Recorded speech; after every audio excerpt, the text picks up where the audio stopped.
Hello po, kumusta po mga dude? Maraming salamat po sa patuloy po ninyong suporta at pag-aabang po ng inyong pong mga tarot readings. Ito po ay divine messages, mga mensahe po mula po sa divine universe, divine highest white light, divine beings, mga ancestors po ninyo o yung malapit po sa inyo na archangel na lagi po nakagabay at nagpoprotekta po sa inyo. Okay, so sa lahat po ito ng mga Taurus ngayon pong September 2024. So mga ating mga dude, paalala po sa inyo ng inyong mga ancestors, ng mga divine beings, lalo na po ng divine universe, na huwag nyo pong limitahan ang sarili po ninyo. Napakarami pa po ninyong magagandang magagawa at malaking kontribusyon globally. Ayan po mga ating mga dude, hayaan mo na ang unlimited abundance ay pumasok sa inyo pong buhay, no?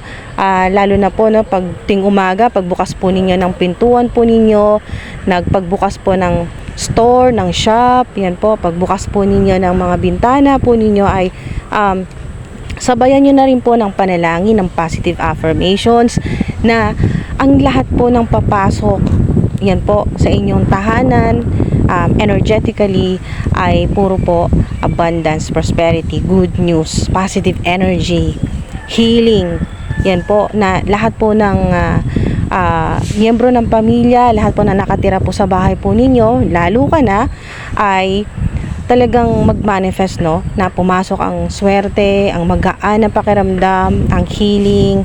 Yan po, yung maa-attract po ninyo, no? Tama-tama po. Attracting, not chasing na po yung energy, yung vibe po ninyo, yung frequency po ninyo, mga ating mga dude. Wala na po yung katulad ng dati na na-attract po ninyo, yung lumalapit po sa inyo, ay kung ano po yung ayaw ninyo mangyari. Katulad po ng kung kayo po ay nananalangin, ako sana hindi ko makasalubong yung inutangan ko kasi baka singilin ako. Yan po. Naku, sana wag mangyari ito. Nakakatakot pag nangyari ito, paano na lang? Paano pag nawalan ng trabaho? Sana hindi ako mawalan ng trabaho kasi paano ko bubuhayin yung pamilya ko, etc., etc. So yung mga negative thoughts, limiting thoughts, yan po mga negative, mga self-sabotage na yan, yung mga negatibo na naiisip po ninyo, yun po yung na-attract nyo noon. Pero ang kaibahan po ngayong September, lahat po ng gusto po ninyo, yun na po ang lalapit, yun na po ang ma-attract po ninyo mga ating mga dude. Dahil nga po, ano pong kinalaman nun? Bakit po gano'n na ang naging shift, no? Bakit gano'n ang nangyayari mga ating mga dude? Huwag ka nang magtaka dahil ang frequency mo ay naka-align na, yung vibration mo ay positibo, high frequency ka, mas nag-iisip ka na ng positibo ngayon, mas umaasa ka na hindi ka pababayaan ng divine universe ni God na kahit ano mangyari, may tulong na darating, magiging maayos ang sitwasyon mo. So dahil high frequency ka na at ang pinagsisikapan mo, no, nagsisikap ka, nagtatrabaho ka pa rin at mas nagiging aktibo ka sa aktibo ka na sa pag-manifest, no, pag-attract po ng happiness, ng love, ng healing, ng abundance. Kaya allow unlimited abundance ang advice sa inyo ng divine universe, ng mga ancestors po ninyo, dahil nga sa napakalaking potential po, napakalaking potential ng pagyaman ngayong September.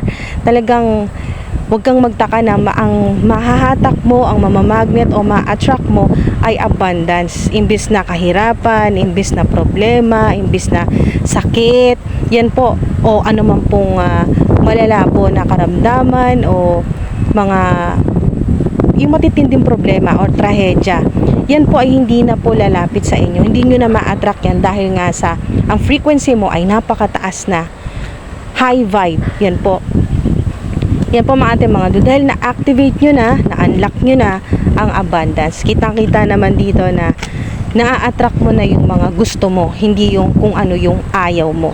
So napakagandang mensahe po ngayon. Napakagandang mensahe po yan sa inyo ngayong September na huwag kang mawala ng pag-asa dahil noon yun na ang nahahatak o yung na-attract po ninyo ay puro problema, sakit, yan po, matinding karamdaman, chaos o conflict, yung nag-aaway-away po yung mga family members, laging may gulo, lagi pong may samaan ng loob sa pamilya, hindi nagkakaunawaan, laging ganun po, laging may misunderstanding, mayroon pong sumbatan sa pera. Sa ilan po yung na-attract po ninyo ay yung pong lagi kang nasisimutan, yung laging kailangan mong mag-loan, kailangan mong mangutang, ganyan po yung na-attract po ninyo. Pero ngayon, ibahin nyo na ngayong September.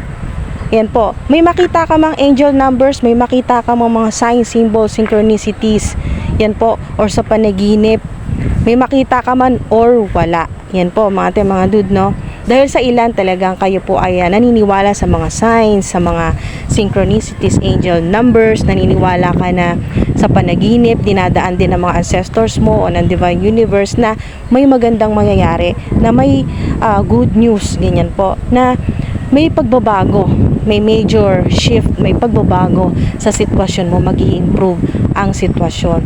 So, sa relasyon man po yan, sa kalusugan po ninyo, mag-i-improve yung kalusugan po ninyo.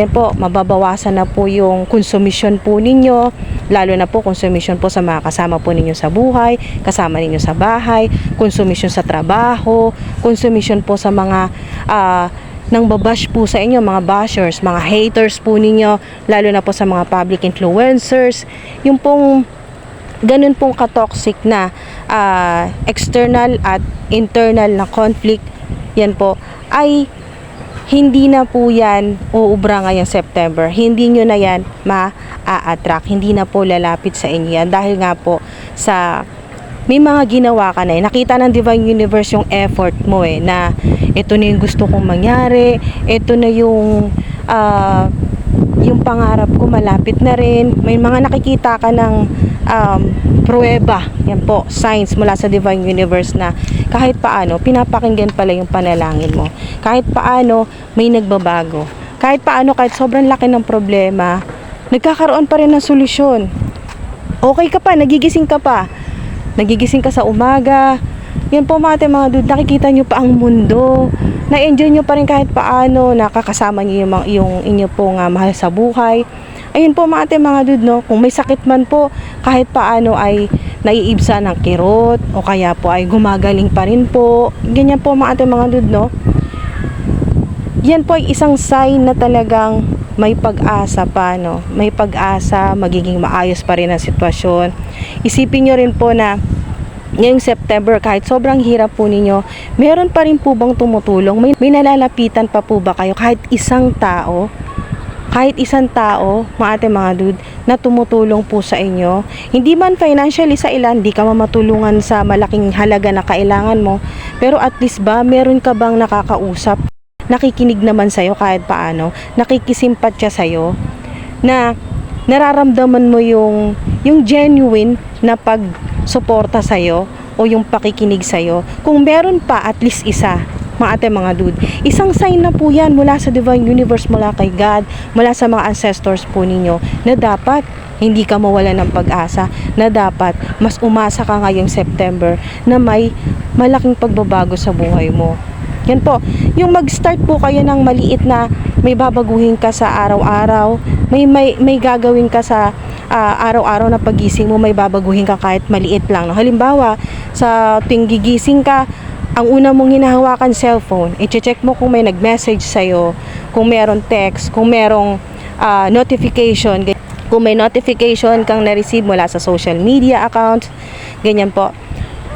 So, ang ilan po sa inyo, example lang po ito na may babaguhin ka. Halimbawa, bago mo i-check yung cellphone mo, huminga ka ng malalim. Yung paghinga mo, i-imagine mo yun, i-visualize mo na paghinga mo, inhale mo, mga dude, ay ini-inhale mo, no? Nilalanghap mo yung abundance. Kaya nga advice sa'yo, allow unlimited abundance. Na paghinga mo, inhale, lahat ng swerte, lahat ng abundance, lahat na ng kailangan mo ay mai-inhale mo, ma-attract mo. At pag nag-exhale ka naman, buga, lahat ng problema, lahat ng mahirap, yan po na nararanasan po ninyo, ay ibugan nyo na po yan, no? Ilabas nyo na, i-release nyo na, ibigay nyo na yan kay God, sa divine universe, kay Mother Gaia, para ma-recycle na po yan at maging maging unlimited abundance, swerte, magaan sa buhay, solusyon sa problema mo. Magkakaproblema ka pa lang, may nakaredy na agad na solusyon. Saan ka pa, di ba? Magkakaproblema ka pa lang ngayong September, may nakaredy ng solusyon sa iyo ang divine universe. So napakaswerte mo, napaka-blessed mo. So i-post nyo po dyan, I am blessed. Alam mo nyo, mga dude, napaka-powerful niyan. Napaka-powerful niyan at mabilis yan magmamanifest sa inyo. Post nyo dyan, i-comment nyo, I am blessed. Kasi pag blessed ka, lahat na ng positive energy ma-attract mo, lahat na ng swerte, lahat ng mga ikabubuti mo para sa iyo, para sa pamilya mo, lalapit yan sa iyo, walang kahirap-hirap. Lahat ng kailangan mo, pambayad sa ganyan, pambayad sa ganito, pambili mo ng ganyan, pambili ng ganito, kung ano man po, bills, expenses, lahat na, kasama na rin po yung mga unexpected, no, yung mga hindi nyo po inaasahan na pagkakagastusan, may nakaredy na sa'yo ang Divine Universe, si God, ang mga ancestors mo na tulong o solusyon para mapagpatuloy mo yung ginagawa mo. Okay, so mga ate mga dude, magawa mo yung life purpose mo, maging maayos ang pamumuhay mo dito sa planet Earth, maging maayos ang energy body, spiritual body mo. So, wow, di ba? Lalo na po kung ma-experience po ninyo na lumanghap, mag-inhale, exhale po kayo sa may mga puno, may mga halaman, malapit kay Mother Gaia. Napakagaan ng pakiramdam at napakabilis po. Yan po, high frequency po yan. High frequency, mabilis na mabilis magmamanifest kung ano yung hinihiling po ninyo or yung gusto po ninyong magnet. Yan po, lalo na po, napakaswerte po ng ilan sa inyo. Hindi lang swerte, blessed po kayo, mga dude, dahil meron po kayo ditong energy, meron po kayong card na allow unlimited abundance, kaya lahat po ng ikakagaan ng pamumuhay po ninyo, walang limitasyon po yan, magaan ang abundance flow, lahat ng mga opportunities, yan po, na hinihintay mo darating ngayong September, pabor sa'yo, yung mga mangyayari, yan, i-post nyo po dyan, I am highly favored. I am highly favored. Post nyo po dyan, I am highly favored. Kasi lahat ng kailangan mo, mangyayari yan. Gagawa ng paraan yan ng Divine Universe na mag-manifest, mangyari ayon sa kung ano yung gusto mong mangyari or anong gusto mong magkaroon ka or dumating sa buhay mo.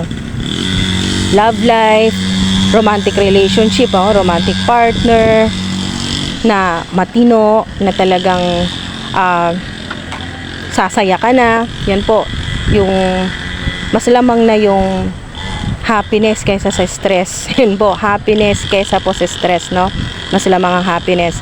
Or yung maging maayos na po yung kalusugan po ninyo, yung pinoproblema po ninyo na matinding sakit. Yan po.